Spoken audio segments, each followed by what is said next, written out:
The Seattle rain hammered against the tinted windows of Marcus Chan's black Tesla Model S at exactly 6:47 a.m. on this gray Tuesday morning when his breath caught in his throat. Through the streaming water, he spotted something that made his world tilt sideways. A small girl no older than 8 stood barefoot on the concrete outside Pike Place Market, her dark hair plastered to her skull, rainwater cascading down a thin purple dress that clung to her shivering frame. In her arms, she cradled a crying infant wrapped in what looked like a torn Seahawks blanket. She held out one small hand to commuters rushing past with their coffee and smartphones. Marcus's driver was discussing the morning's board presentation about the Q3 server expansion, but the words dissolved into background noise. Those eyes, that stubborn chin, the way she tucked her hair behind her ear even in the downpour. Sophia, Isabella's daughter. The recognition hit him like a physical blow. 2 years. 2 years since Isabella Rodriguez had vanished from his Bellevue mansion without explanation, leaving only an empty room and questions that haunted his 3 a.m. moments. Stop the car, now! Marcus had started his morning differently than usual. Instead of his typical black coffee and financial reports, he'd lingered over a photo that had surfaced in his Google Photos memories. Isabella laughing in his kitchen floor, dusting her apron as she attempted to make empanadas for the household staff's Christmas party. Her smile had been genuine that day, unguarded in a way that made something in his chest ache. He'd almost deleted the photo, almost. The technology sector knew Marcus Chan as the quiet genius behind CloudRise Solutions, the cloud infrastructure company that powered half of the Pacific Northwest's startups. At 32, he was worth close to $800 million. Forbes had called him Asia's rising tech titan in America. His software architect mind could solve problems that stumped teams of engineers, but he couldn't solve the mystery of why Isabella had left. She'd worked in his household for 11 months, not just as domestic help, but as the person who somehow made his sterile, smart home mansion feel like a place where humans actually lived. Isabella would leave small notes in Spanish tucked into his laptop bag. She remembered that he preferred his coffee at exactly 160 degrees. When he worked late, she'd quietly leave a plate of food where he'd find it still warm. Marcus had told himself it was professional appreciation, nothing more. Until that December night. He'd just closed the biggest deal in CloudRise's history, a partnership with Microsoft that would triple their valuation. His closest friends had insisted on celebration drinks at the downtown Seattle rooftop bars. By the time Marcus returned home, the Space Needle was lit up like a Christmas tree against the dark sky, and he felt loose and victorious in a way that was rare for him.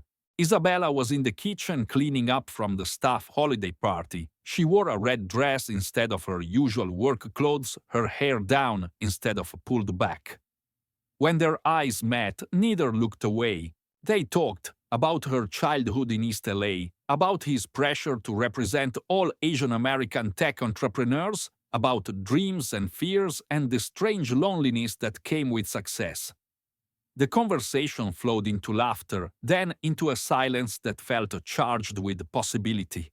The kiss happened naturally, like gravity. Marcus wasn't so influenced by champagne that he didn't understand the implications. A billionaire and his housekeeper, the power dynamic, the potential for misunderstanding. But Isabella met his gaze with something that felt like recognition, not manipulation. One night became a promise of more mornings. Except there were no more mornings.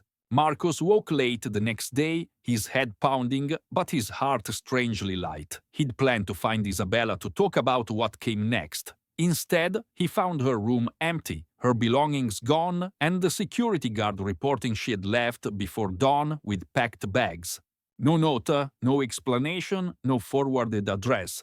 His calls went to voicemail. His texts showed as delivered but unanswered. The other staff claimed ignorance, and after weeks of searching, Marcus forced himself to accept what seemed obvious. Isabella had decided their night together was a mistake. Maybe she'd felt pressured. Maybe she'd realized the impossibility of their situation. Maybe she'd simply wanted to leave before things became complicated. Life in the tech world moved fast. CloudRise went public. New deals demanded attention. International investors flew in for meetings. Marcus buried himself in code and contracts, telling himself he'd misread the situation entirely. Now, watching Sophia hold that baby in the rain, Marcus's carefully constructed explanations crumbled. He stepped out of the Tesla, his $1,500 suit instantly soaked. The Seattle morning air beat through the expensive fabric, but he barely noticed. Sophia looked up, her brown eyes widening in recognition and something that might have been relief. "Mr. Marcus." Her voice was small, nearly lost in the sound of rain against the pavement and the distant hum of early morning traffic. The baby in her arms gave a weak cry, and Marcus could see the child's lips were tinged blue with cold. "Sophia, what are you doing out here? Where's your mama?" The 8-year-old's chin trembled, and she looked down at the infant whose tiny fingers were curled into fist. "Mama's sick real bad. She can't get up no more. I come here so we can eat and so I can maybe buy her medicine." Her voice cracked. "This is my brother Miguel." Marcus felt something cold settle in his stomach that had nothing to do with the Seattle weather. "Your brother." Sophia nodded, tears mixing with rainwater on her cheeks. "He don't got a daddy." She hesitated, studying Marcus's face with an adult wariness that no 8-year-old should possess. Mama said his daddy don't know about him. The baby turned his head toward Marcus as if drawn by something familiar. In the tiny face, Marcus saw his own dark eyes, the same determined set to the jaw that stared back at him from mirrors. "This is my son." Without another word, Marcus scooped both children into his arms, his heart hammering against his ribs. His driver jumped out to help, holding the car door open against the wind and rain. "Take us to them," Marcus said, his voice steady despite the earthquake happening inside his chest. "Now, where is your mother, Sophia?" Through chattering teeth, Sophia gave direction to an address in Georgetown, one of Seattle's forgotten neighborhoods where tech money hadn't yet reached. The Tesla wound through streets lined with small houses and corner stores, past bus stops where people huddled under inadequate awnings. They stopped in front of a narrow building divided into micro apartments, the kind of place where families squeezed their lives into spaces smaller than Marcus's walk-in closet. The smell of dampness and poverty hit him as they climbed the stairs, Sophia leading the way to a door marked 3B. Inside the one-room unit, Isabella lay on a mattress pushed against the wall. She looked fragile in a way that made Marcus's chest tighten. Her olive skin pale and drawn, her breathing shallow and labored. When she saw him standing in the doorway, she tried to sit up but dissolved into a coughing fit that shook her entire frame. "Isabella," her name came out broken. Her eyes filled with tears. "I'm sorry," she whispered, her voice barely audible. "I thought you wouldn't want me. I thought I was just another girl to you, someone you'd use and forget. I was trying to protect myself." Marcus knelt beside the mattress, his expensive suit forgotten against the thin carpet. "Isabella, if you had stayed, if you had told me about him," he looked at the baby now sleeping against his chest, "nothing would have been more important to me than taking care of both of you." She shook her head weakly. "But I was nobody, Marcus, just a help." What would people say about a tech billionaire and his housekeeper? What would your investors think? Marcus reached for her hand, thin and warm in his. "The only thing that matters is what's true between us. And the truth is that night meant everything to me. I spent 2 years wondering why you left, and I would have spent 20 more looking for you if I'd known." That afternoon, Marcus carried Isabella out of the Georgetown apartment like she weighed nothing, rushing her to Swedish Medical Center's private wing.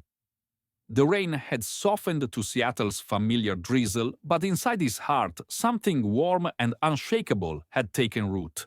Isabella didn't know it yet, but her life was about to change forever. Sofia didn't know that she'd never have to stand in the rain begging again. And baby Miguel didn't know that the man holding him was about to move heaven and earth to make up for 2 lost years.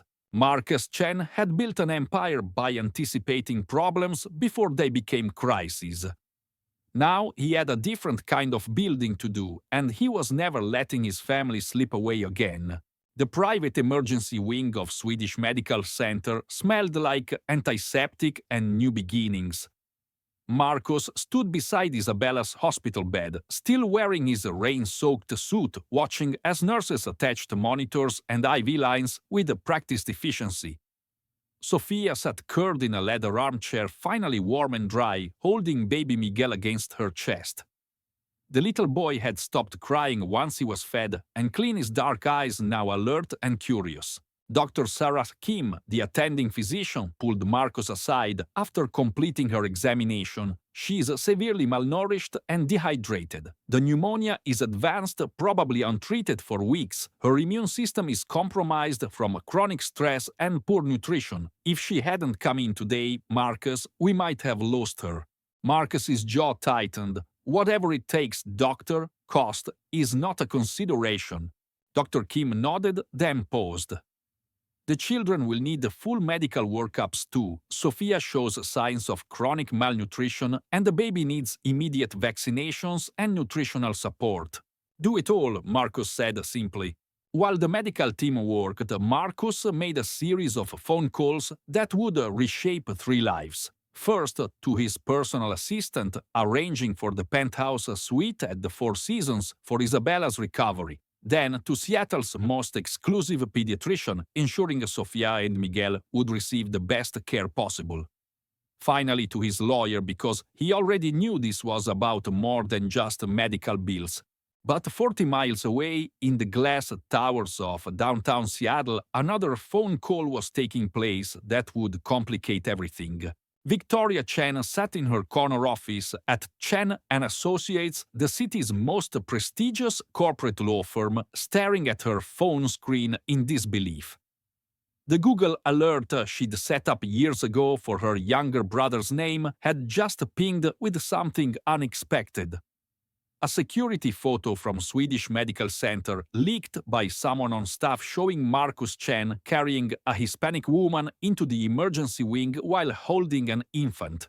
Victoria had spent 15 years building her reputation as Seattle's most ruthless corporate attorney, the kind of lawyer who protected billion-dollar mergers and buried scandals before they could breed. She'd also spent those same 15 years protecting her little brother's image, ensuring that Cloud Rise Solutions remained scandal-free and investor-friendly. The sight of Marcus with what appeared to be a former domestic employee and children was exactly the kind of complication that could derail the IPO expansion they'd planned for next quarter. Victoria immediately called her private investigator, a discreet ex-FBI agent named David Park, who specialized in sensitive corporate matters. I need everything you can find on a woman named Isabella Rodriguez, Victoria said, her voice crisp and professional. She worked for my brother approximately 2 years ago. I need to know why she's back and what she wants. Within hours, David had compiled a preliminary report that made Victoria's blood run cold. Isabella Rodriguez, former housekeeper at the Marcus Chen residence, left employment suddenly in December 2022. No forwarding address on file, recent address Georgetown, low-income housing. Known associates, none of significance. Children, Sofia Rodriguez, age 8, and Miguel Rodriguez, age 6 months. The timeline was damaging enough, but what worried Victoria more was the potential financial exposure. If Isabella was claiming paternity, if she was positioning herself for a payout, the media attention could be devastating. CloudRise was in delicate negotiations with Japanese investors who valued traditional family structures and conservative public images. Victoria made another call, this time to her brother's head of security. I need you to run a full background check on Isabella Rodriguez. Look for anything that could be problematic, criminal history, financial troubles, questionable associations, and I need it tonight. Back at the hospital, Marcus was learning details about Isabella's struggle that made his chest ache. The apartment in Georgetown cost $800 a month, nearly half of Isabella's income from cleaning offices downtown. When Sofia got sick last winter, Isabella had chosen between paying rent and buying medicine. They'd been evicted twice, moving from place to place, each location a little worse than the last. I tried to find a work that paid better, Isabella told him, her voice still weak but gaining strength. But without documentation, without references from your house, it was hard. And then, when Miguel came and I couldn't hide being pregnant anymore, most places wouldn't hire me. Marcus felt anger building in his chest, not at Isabella but at a system that had failed her so completely. Why didn't you call me when you found out you were pregnant? Isabella's eyes filled with tears. Because I was scared. You would think I was trying to trap you. Rich men, they have lawyers, they have ways of making problems disappear.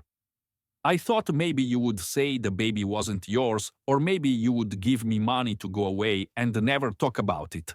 Marcus leaned forward, taking her hand gently. Isabella, I built my company on solving problems, not running from them. If you had trusted me with the truth, we could have faced it together.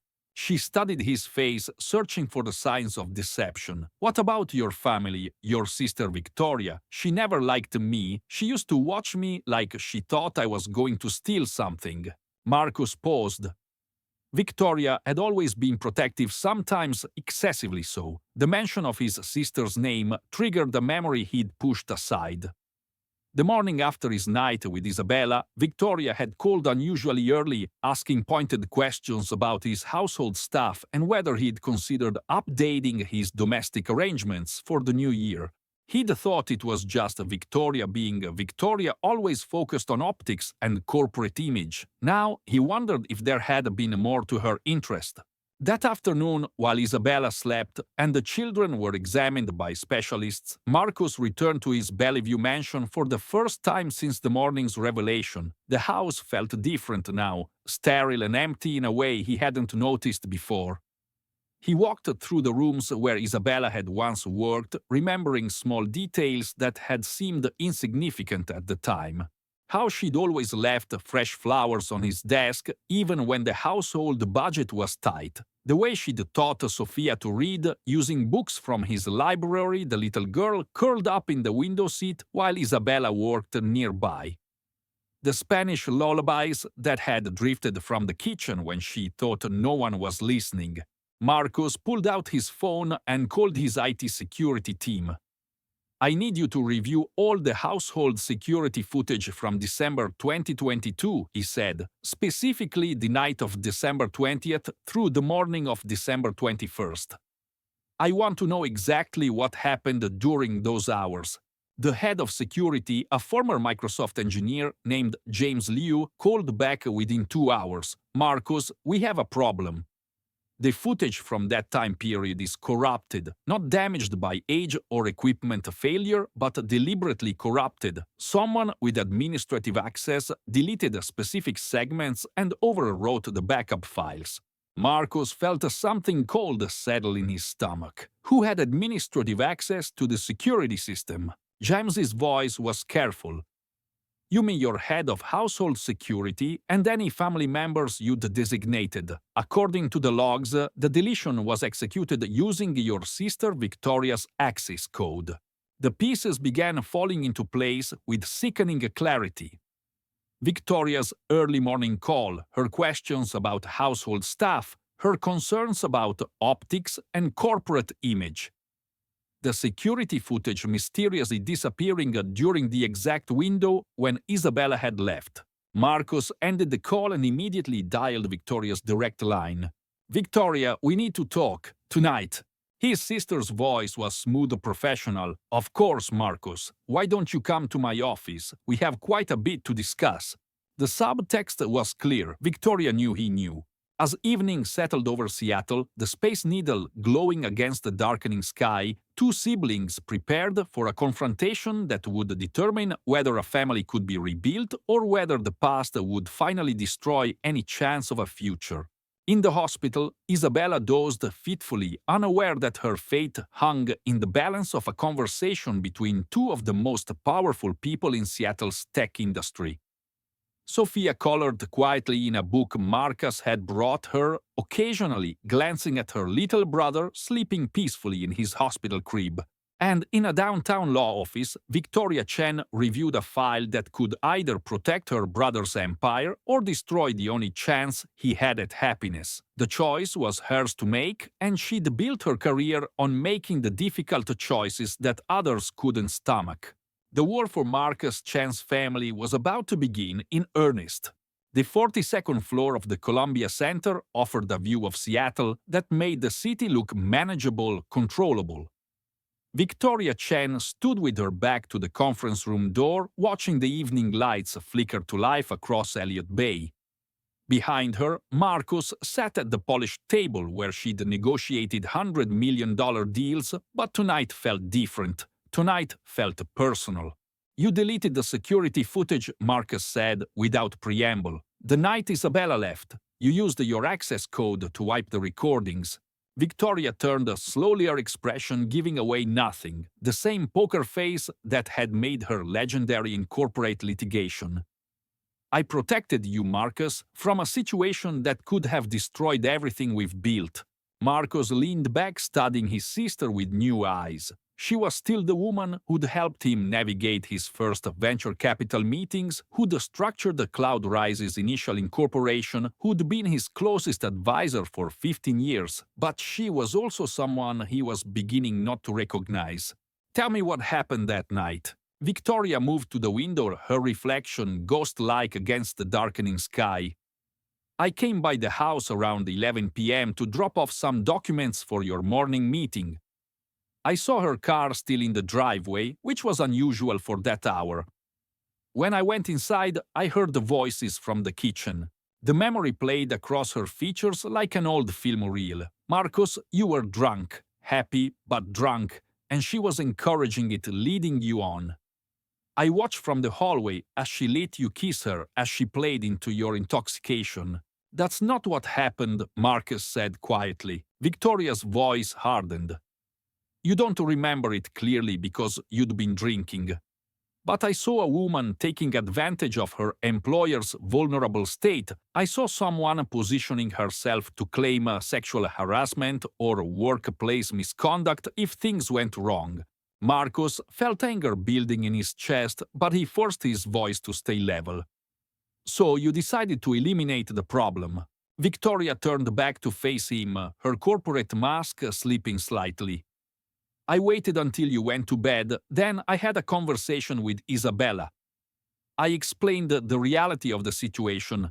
A housekeeper and her billionaire boss, that's not a love story, Marcus. That's a lawsuit waiting to happen. What did you tell her? Victoria walked to her desk, pulled out a manila folder, and placed it in front of Marcus. Inside was a printed email draft never sent with Isabella's name in the recipient field. The subject line read, "Termination of employment, effective immediately." I showed her this, Victoria said. I explained that workplace relationships between employers and domestic staff were prohibited under company policy. I told her that while you might have seemed interested that night in the morning, you'd realize the legal and professional implications. Marcus read the draft email, his jaw tightening with each word. You made her think I was firing her. Victoria nodded. I also explained that any claims of impropriety would be met with a full legal response. I suggested it would be better for everyone if she found new employment elsewhere with a positive reference and a generous severance package. How generous, Marcus asked, though he already suspected the answer. Victoria's voice was steady. $50,000, cash. Enough to start over somewhere else with the understanding that she would sign a comprehensive non-disclosure agreement. Marcus stared at his sister, feeling like he was seeing her clearly for the first time in years. You paid her to disappear. Victoria's composure finally cracked slightly. I paid her to avoid a situation that could have destroyed your reputation, tanked Cloudrise's valuation, and ended your career before you were 35. The tech industry is ruthless, Marcus. One scandal can wipe out decades of work. But even as Victoria spoke, something else was happening in the building's digital infrastructure. James Liu, Marcus's head of security, was conducting his own investigation from the IT command center 3 floors below. What he'd discovered in the past hour would change everything. Earlier that evening, James had expanded his search beyond the December security footage. He'd started examining email logs, access records, and communication patterns from that time period. What he found was a digital trail that painted a very different picture of Victoria's involvement.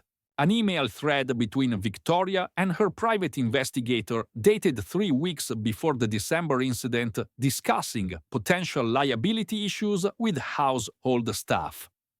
A payment authorization for surveillance equipment installed in the mansion's common areas without Marcus's knowledge. And most damning, a recorded phone conversation between Victoria and Isabella that James was now listening to through noise-canceling headphones. On the recording, Victoria's voice was cold, professional, threatening. "If you think my brother will choose you over his family and his business, you're delusional. I've seen women like you before and I know how this ends. Take the money and disappear, or I'll make sure you disappear anyway." Isabella's voice shaky and scared. "I never asked for money. I thought maybe he cared about me." Victoria's response was brutal. "Men like Marcus don't care about women like you. You were convenient, that's all. If you stay, if you try to make this into something it wasn't, I'll destroy you. I'll make sure you never work in this city again." James immediately copied the recording and began preparing a comprehensive report. But he also did something else. He sent a text message to Marcus: "Emergency, conference room 4015, come alone, bring headphones." Back in Victoria's office, the confrontation was reaching its climax. Marcus had listened to his sister's justifications, her explanations, her rationalizations for interfering in his personal life. But none of it explained the fundamental violation of trust. "Victoria, even if your intentions were protective, you had no right to make that choice for me. You took away my ability to handle the situation myself." Victoria's mask slipped completely, now revealing something harder underneath. "Marcus, you've always been brilliant with technology but naive about people, especially women who see an opportunity." The words hung in the air like a challenge. Marcus stood slowly, his voice deadly quiet. "Isabella wasn't looking for an opportunity, Victoria. She was working 3 jobs to support Sofia. She was sending money to her mother in Los Angeles. She was studying English at night school, trying to better herself. She wasn't scheming, she was surviving." Victoria's phone buzzed with an urgent message from her assistant, but she ignored it, focused entirely on the conversation that was reshaping her relationship with her brother.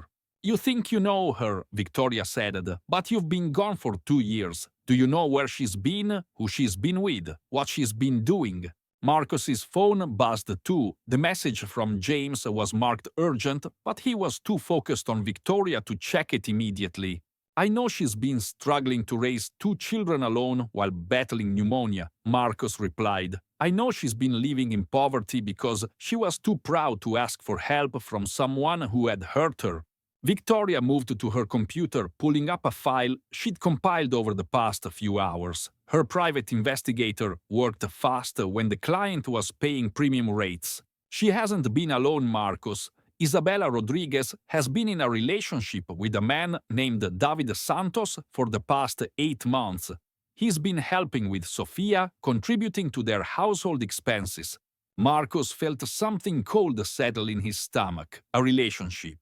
Victoria turned the laptop screen toward him. Photos of Isabella with a man Marcus didn't recognize, getting coffee together, walking with Sofia through a park. The man carrying Miguel, while Isabella held Sofia's hand. She moved on, Victoria said quietly. Whatever you thought you had with her, it's over. She has a new life now.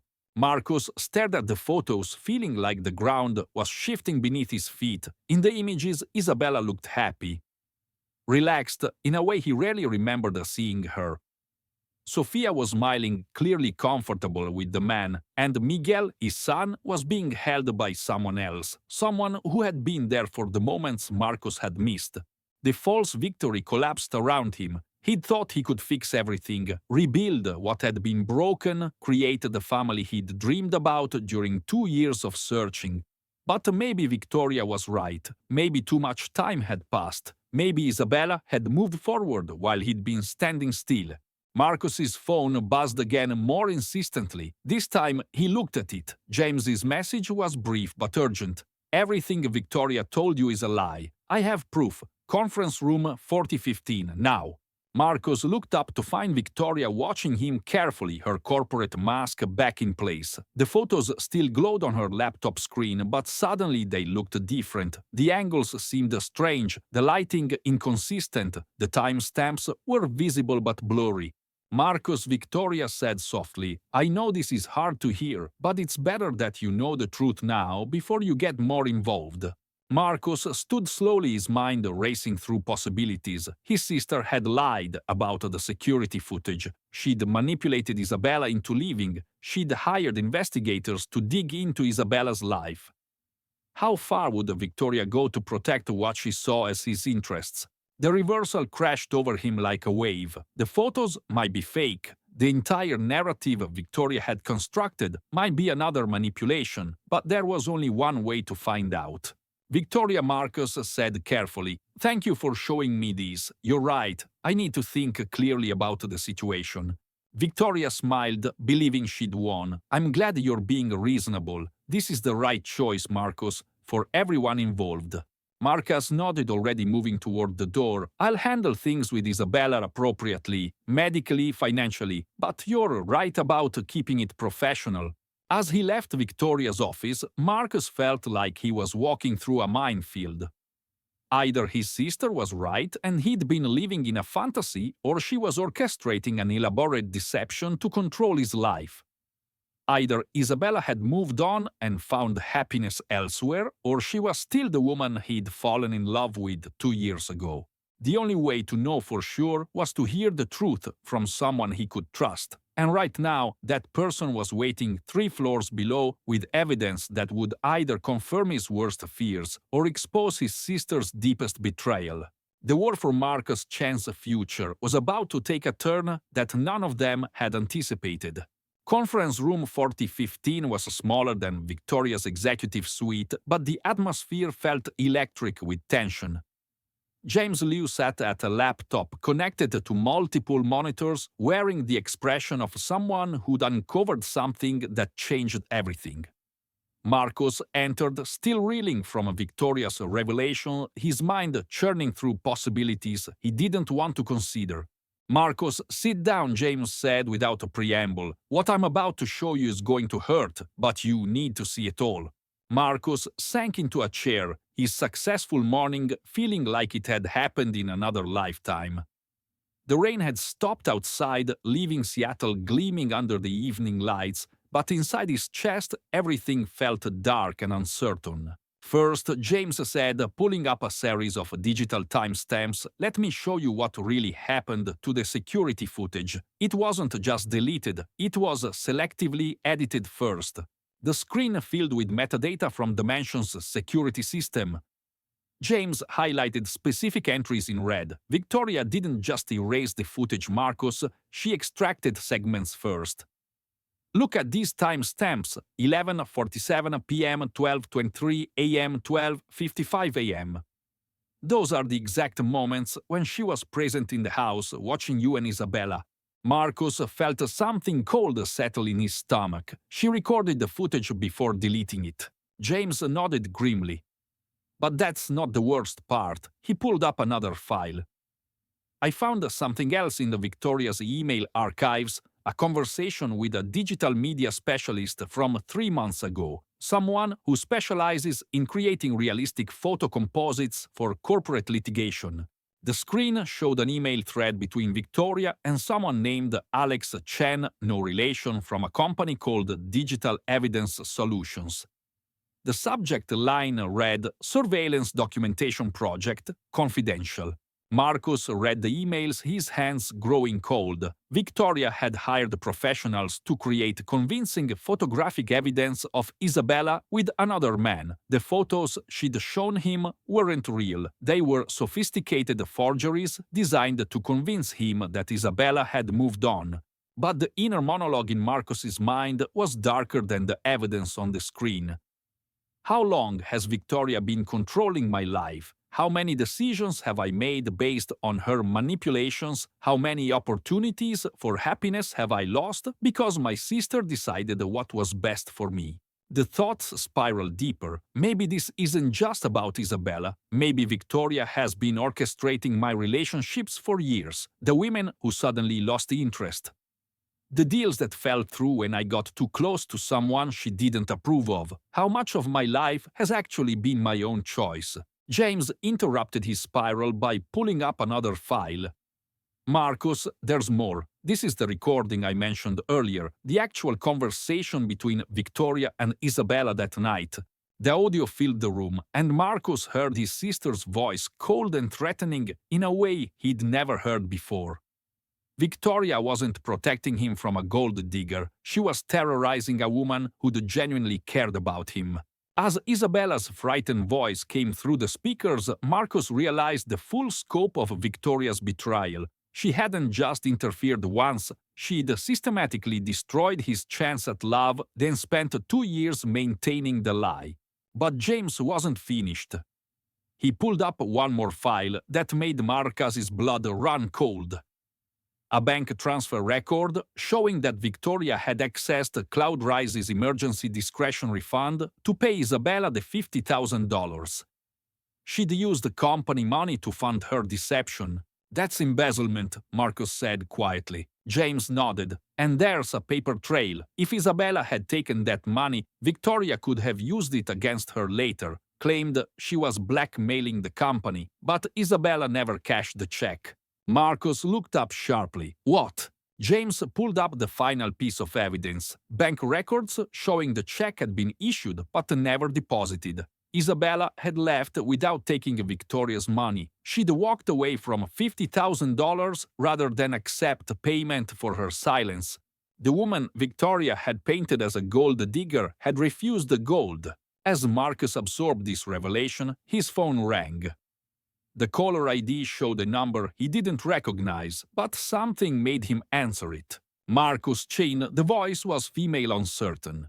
Yes, my name is Carmen Rodriguez. I'm Isabella's older sister. She told me never to call you, but I think you should know. She's been asking about you for 2 years. She never dated anyone named David Santos. I don't know where those photos came from, but they're not real. Marcus felt the room spinning around him. Carmen continued, her voice gaining strength. Isabella loved you, Mr. Chen. She talked about you all the time, wondering if she made the right choice leaving. She only left because your sister convinced her you would destroy her life if she stayed. The unexpected ally had revealed herself. Isabella's sister, calling from Los Angeles, had just demolished the last pillar of Victoria's deception. After ending the call, Marcus sat in silence for a long moment. James waited patiently, understanding that his boss was processing the complete reconstruction of his reality. Finally, Marcus spoke. James, I need you to prepare a comprehensive report, every piece of evidence, every manipulation, every lie. I want it documented legally. James nodded. What about Victoria? Marcus thought about his sister, brilliant and ruthless, who'd spent 15 years building his empire while secretly controlling his personal life. She'd believed she was protecting him, but she'd actually been protecting her own vision of what his life should be. Victoria thinks she knows what's best for everyone, Marcus said. It's time she learned that other people get to make their own choices. Marcus stood his mind clear for the first time in hours. The digital footprint James had uncovered was undeniable. Email records, audio recordings, bank transfers, falsified photos, all connected by timestamps and metadata that told a story of systematic manipulation. But the evidence would do more than just clear Isabella's name. It would expose Victoria's willingness to commit corporate crimes to maintain control. The ripple effects were already beginning in Marcos's mind. Victoria would face embezzlement charges. Her law firm would distance themselves from the scandal. Her reputation in Seattle's legal community would be destroyed. And CloudRise would need new legal counsel, new corporate governance, new policies about family involvement in business decisions. Marcos was already composing the conversation he'd have with Isabella, the explanation he owed her, the apology that could never fully address 2 years of separation and struggle. But first, he had to face his sister one more time. The elevator ride back to Victoria's floor felt like ascending toward a storm. Marcos carried James's tablet loaded with evidence, but more importantly, he carried the weight of understanding. Victoria had believed she was saving him from a mistake, but she'd actually stolen 2 years of his life and condemned Isabella to poverty and isolation. When the elevator doors opened, Marcos found Victoria still in her office, reviewing files at her desk as if nothing had changed. She looked up with the satisfied expression of someone who believed she'd successfully managed another crisis. "How are you feeling about everything?" she asked. "I know it was hard to hear, but I think you'll see this was the right choice." Marcus placed the tablet on her desk and pressed play on the audio recording. Victoria's own voice filled the room, threatening Isabella with professional destruction if she didn't disappear. Victoria's face went white as she heard herself speaking. When the recording ended, Marcus's voice was quiet but firm. "The photos are fake. The bank transfer was embezzlement. Isabella never took your money, never moved on, never stopped caring about me. You didn't protect me, Victoria. You stole from me." Victoria opened her mouth to speak, but Marcus continued. "You're going to resign from CloudRise's board tonight. You're going to recuse yourself from any involvement in my personal or professional life, and you're going to face the legal consequences of what you've done." "Marcus, you don't understand." "I understand perfectly," Marcus said. "You decided my life wasn't mine to live. You decided Isabella wasn't good enough for your version of the Chen family legacy. You committed crimes to maintain that control." He moved toward the door, then paused. "The saddest part, Victoria, is that if you just trusted me to make my own choices, I might have asked for your advice. I might have valued your opinion. Instead, you made sure I'll never trust you again." As Marcus left his sister's office for what he knew would be the last time, the full scope of Victoria's deception was finally clear, but so was the path forward. Isabella was waiting at the hospital, probably wondering if he'd abandon her again. Sofia was coloring in books instead of begging in the rain. Miguel was sleeping safely in a warm crib. The darkest hour was ending. The ultimate reveal had changed everything. And Marcus Chen finally knew who he wanted to be when he chose his life for himself.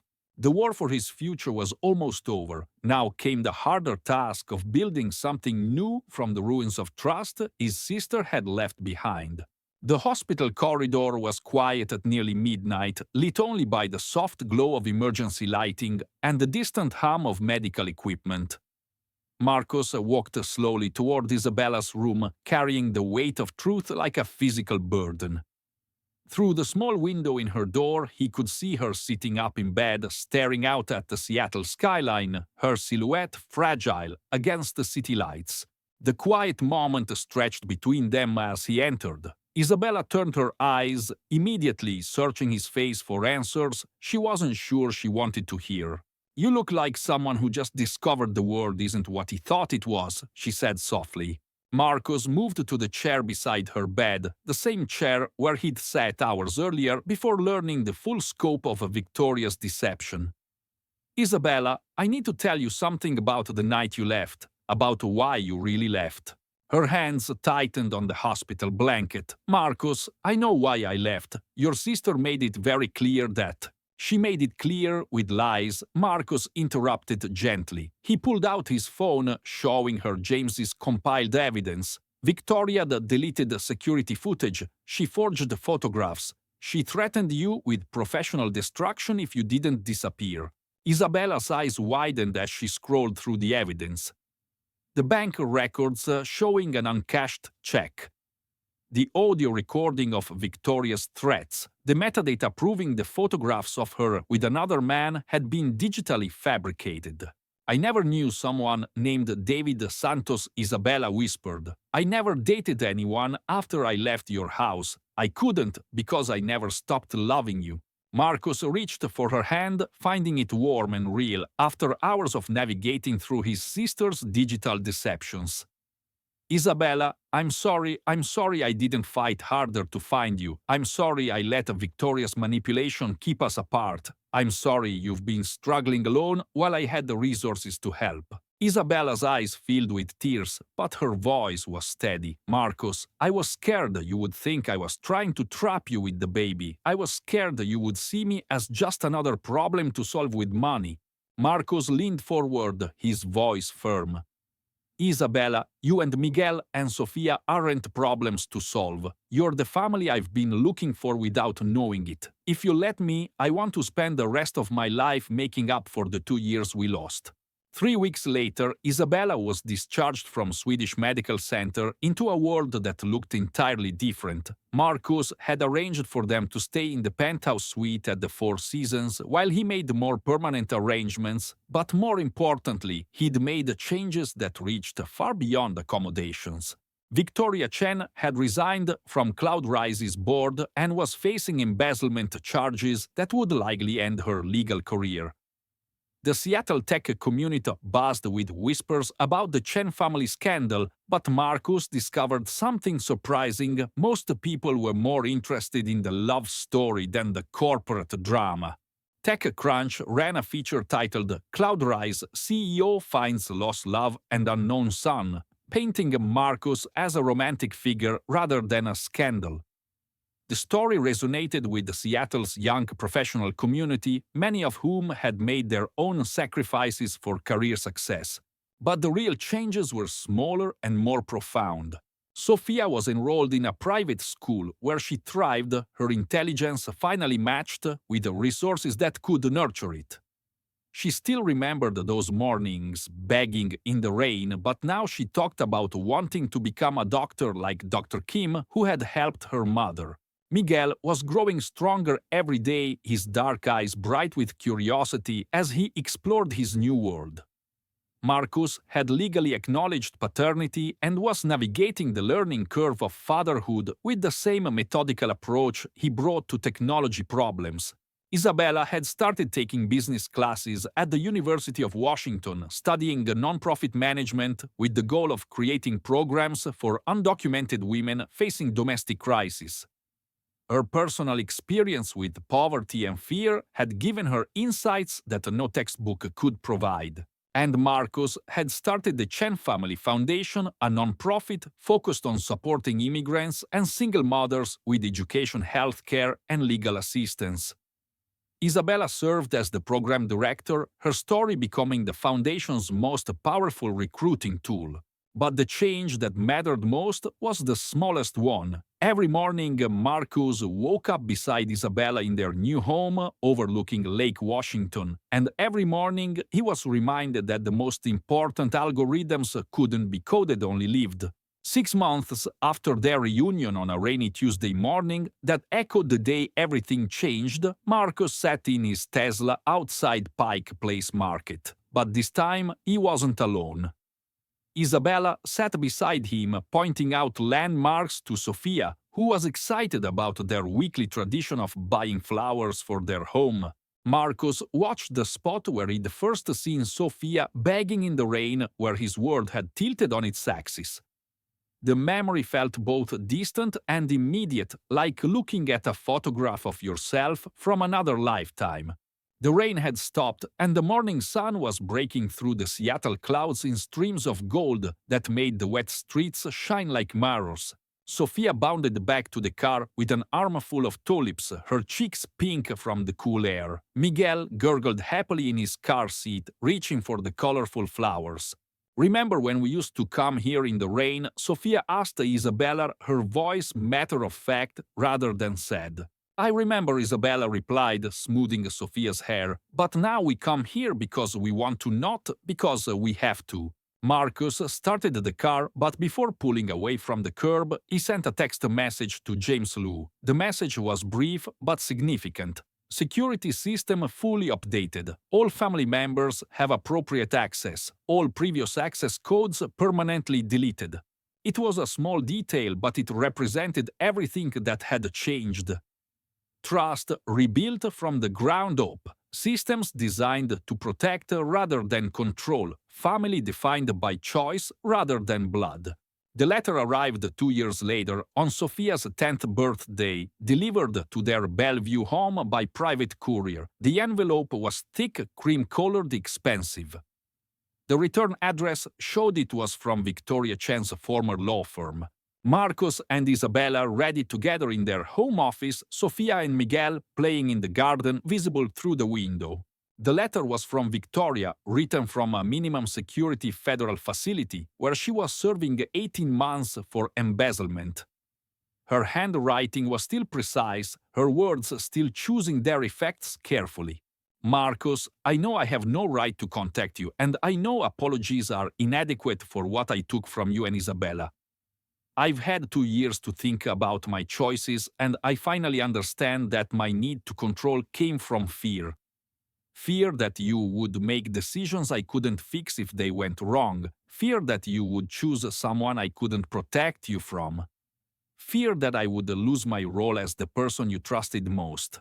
I was wrong about Isabella. I've watched the news coverage of the Chen Family Foundation, read about the families you've helped, seen the interviews she's given about immigrant rights. She wasn't trying to use you, Marcus. She was the partner you needed, and I was too afraid to see it.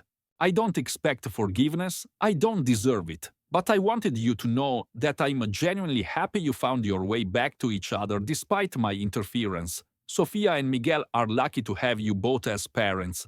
I hope someday you'll be able to remember the 15 years when I was your ally before I became your adversary. I hope someday you'll understand that everything I did wrong came from love, even if it was the kind of love that destroys what it's trying to protect. I won't contact you again. This is my goodbye and my blessing on the family you've built. Your sister Victoria." Isabella finished reading first, her expression thoughtful rather than angry. Marcus read more slowly, processing not just the words but the implications. "It doesn't change what she did," Isabella said quietly. "No," Marcus agreed, "but it explains why she did it. And maybe that's enough for Sofia and Miguel to understand someday that their aunt isn't evil, just broken." Through the window, they watched Sofia teaching Miguel to walk across the grass, his chubby hands gripping her fingers as he took uncertain steps. The Seattle skyline rose in the distance, the same view Marcus had seen from Victoria's office, but the perspective was entirely different from here. The future glimpse stretched out before them not as a plan to be executed, but as a story to be lived. Sofia would graduate from college with honors, choosing to study law but specializing in immigration rights rather than corporate litigation. Miguel would grow up bilingual and bicultural, comfortable in both worlds his parents came from. The Chen Family Foundation would help thousands of families avoid the crisis that had once separated their own, and Isabella and Marcus would wake up together for 20,000 more mornings, each one ordinary and precious, each one proof that the most important things couldn't be coded or controlled, only chosen and cherished. The rain began to fall again, but this time it sounded like music against the windows of their home. The sound that had once meant danger and desperation now meant something else entirely. The promise that after every storm, the world washes clean and starts again.